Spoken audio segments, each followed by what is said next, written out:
Embora o PT corra contra o tempo, a PEC da transição só vai ser analisada na Comissão de Constituição e Justiça do Senado na semana que vem, segundo o próprio presidente do colegiado, o senador Davi Alcolumbre. A comissão é o primeiro passo na análise do texto no Congresso Nacional. A gente conversa agora com o senador Márcio Bittar, que inclusive foi o relator do orçamento do ano passado. Senador, bom dia. Bom dia, Cássio. É um prazer estar aqui com vocês. Estou à disposição. Perfeito. Senador, até gostaria de começar a nossa conversa falando sobre essa mudança de estratégia por parte do senador, o Marcelo Castro, que também é o relator, né, do orçamento do próximo ano. Eu gostaria de saber como é que você avalia essa mudança de estratégia. Antes, a ideia era ter um consenso e depois apresentar esse texto da PEC, mas agora não. Agora a ideia realmente é fazendo as conversas, as negociações, as articulações com a tramitação rolando. Cássio, vamos talvez ao que é mais importante. O que é que está pedindo o governo recém-eleito, já com o aceite do senador Marcelo Castro, que já apresentou a proposta? Ele está pedindo basicamente a liberação do Congresso Nacional para ele poder emitir novas dívidas para bancar até 300 bilhões de reais a mais por ano. Por quê? Porque ele propõe tirar o Bolsa Família do teto, tese com a qual eu concordo, porque eu relatei a PEC emergencial e em setembro de 2020 eu já apresentei essa ideia, só que há uma diferença. Quando eu relatei a PEC emergencial e apresentei essa sugestão, diferente do que o governo de transição, que o governo do PT recém-eleito agora está propondo, nós apresentávamos a fonte para bancar essa despesa.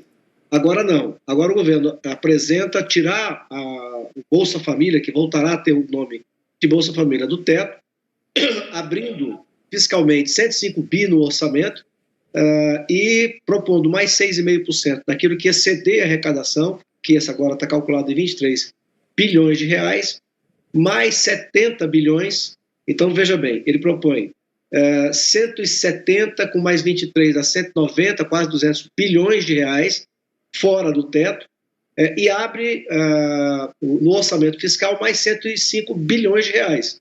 Então, na verdade, ele está pedindo, e quebrando a regra de ouro, então ele está pedindo ao Congresso Nacional a liberação, é isso que interessa, a liberação para ele poder emitir novas dívidas para custeio, que isso quer quebrar a regra de ouro, de 300 até 300 bilhões ao ano, durante os próximos 4 anos.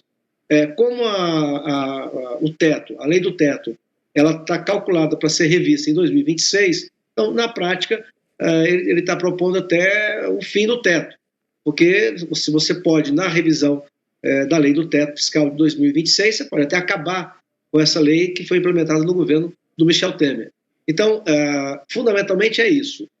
No governo atual, no governo que eu apoio, do presidente Bolsonaro, nós fizemos a reforma da Previdência. A economia calculada com a reforma da Previdência é algo em torno de 200 bilhões por ano.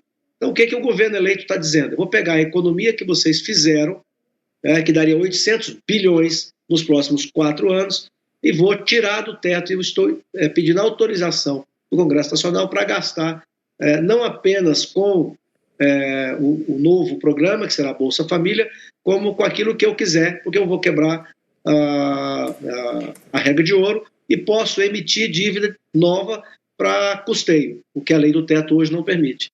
Então, eu acho que essa proposta não é boa, ela coloca o país num abismo, com graves consequências, aumento de inflação, aumento do dólar.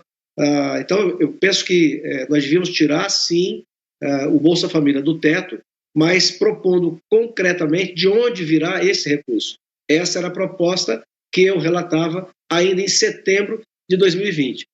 E quais são as ideias? Primeiro, o próprio governo federal do presidente Bolsonaro apresentou, foi aprovado na Câmara Federal, está no Senado da República, uma proposta que reformula a questão fiscal do Brasil, a declaração de imposto de renda, e ali está incluído você cobrar juros de dividendos, que pode chegar a 30, 40, até 50 bilhões de reais. E na proposta que eu relatava, além disso, tinha também você diminuir o pacote de isenção fiscal que o Brasil tem todos os anos. O Brasil tem um pacote de ajuda fiscal que nós propunhamos uma redução gradual de até 5%, que poderia chegar também a 30, 40 bilhões de reais.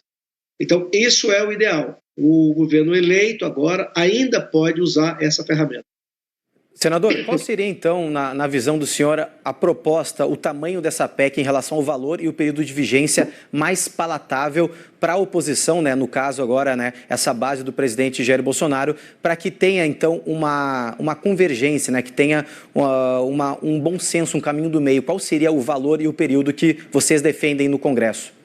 Bom, o ideal é que nós aprovássemos o valor excedente, mas apresentando a fonte de arrecadação. Porque aí você não mexia com o teto, você apenas tirava o programa, com o qual eu concordo, porque nós demos dinheiro para os municípios do Brasil inteiro na época da pandemia, fora do teto. Nós demos dinheiro para os governos estaduais do Brasil inteiro, fora do teto. Nós aumentamos o Fundeb, fora do teto. Então, por que não você tirar o programa de transferência de renda necessário para o país também fora do teto? Mas apresentando a fonte de pagadora. Tá? Eu acabei de dar aqui 2 exemplos. Um está tramitando no Congresso Nacional, está no Senado da República. Então, isso era o ideal. Então, aí você tira o programa Bolsa Família, né, que é o nome que eles querem voltar, do teto, mas apresentando de onde vai vir esse dinheiro. Então, você mantinha o equilíbrio. Agora, essa proposta do governo, repito, ele abre a possibilidade, quebra a regra de ouro, abre a possibilidade de ele emitir novas dívidas para bancar custeio, e o rombo poderá chegar, se for assim, a 300 bilhões de reais a preço de hoje, sem pedir nova autorização do Congresso Nacional. Diante da proposta do governo, me parece que a menos danosa, a que causa menos risco, é a proposta do senador Tasso Gereissati, que propõe o quê? Como o governo está dizendo que faltam 70 bi, ele apresentou uma ideia de exceptualizar 70 bi do teto, incluir no teto. Então, se o orçamento é 1 tri, seria 1 tri e 80 bi. Por que o Tasso chegou a 80 bi? Porque o governo dizia que falta 70 bi para o Bolsa Família e mais alguma coisa para o programa de farmácia popular. Então, o Tasso chegou a esse valor de 80 bilhões de reais. Então, penso que o ideal é que nós pudéssemos tirar o programa do teto, mas apresentando a fonte de onde vai sair o dinheiro e aprovar essas medidas. Se isso não for possível, que a gente então abrace a proposta do Tasso Gereissati, que me parece a menos danosa, que é você aumentar em 80 bilhões dentro do teto para os próximos 4 anos. E, senador, até pela sua experiência, pelo seu bom trânsito que tem também com todos os partidos, essa PEC, de fato, ela vai ter que ser desidratada, o PT vai ter que ceder para conseguir essa aprovação aí nessa corrida contra o tempo? Vai, e não é só por uma questão do jogo político, não. É porque o Brasil vem tendo um esforço de acertar as contas públicas desde o governo do presidente Michel Temer. Tanto que nós estamos terminando o ano de uma gestão que enfrentou a pandemia, uma crise mundial, agora somado com a guerra da Ucrânia, e mesmo assim o Brasil fez o seu dever de casa. A prova é que nós estamos saindo dessa crise mundial, o Brasil aumentando a oferta de emprego, diminuindo a inflação, numa situação que nos coloca acima dos Estados Unidos e da Europa, da zona do euro. Então, esse esforço, aprovando reformas importantes, nós fizemos, além da reforma da Previdência, nós fizemos um pacote para combater a fraude fiscal. Se calcula que aquilo que nós aprovamos significa mais 200 bilhões de economia por ano. Então, esse esforço feito nos últimos anos, o governo do presidente Bolsonaro, começando lá atrás com o governo Michel Temer, não pode ser jogado tudo de uma vez fora. Do jeito que está a proposta. Eu repito, do jeito que está a proposta, você quebra a regra de ouro, abre um ajuste fiscal de 105 bi no orçamento, tira o programa do teto, no valor até de quase 200 bilhões de reais, portanto, na soma de tudo, você autoriza o governo, durante os próximos 4 anos, a emitir novas dívidas, portanto, a endividar mais o país, mesmo para custeio. No valor de 300 bilhões ano. Quer dizer, você pega toda a economia que fizemos com a reforma da Previdência e com outros pacotes e queima tudo de uma vez.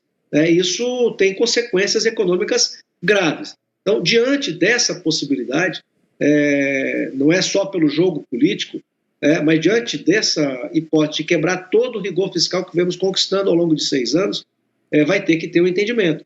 O Congresso não pode passar um cheque em branco para o governo recém-eleito para os próximos 4 anos do jeito que eles querem.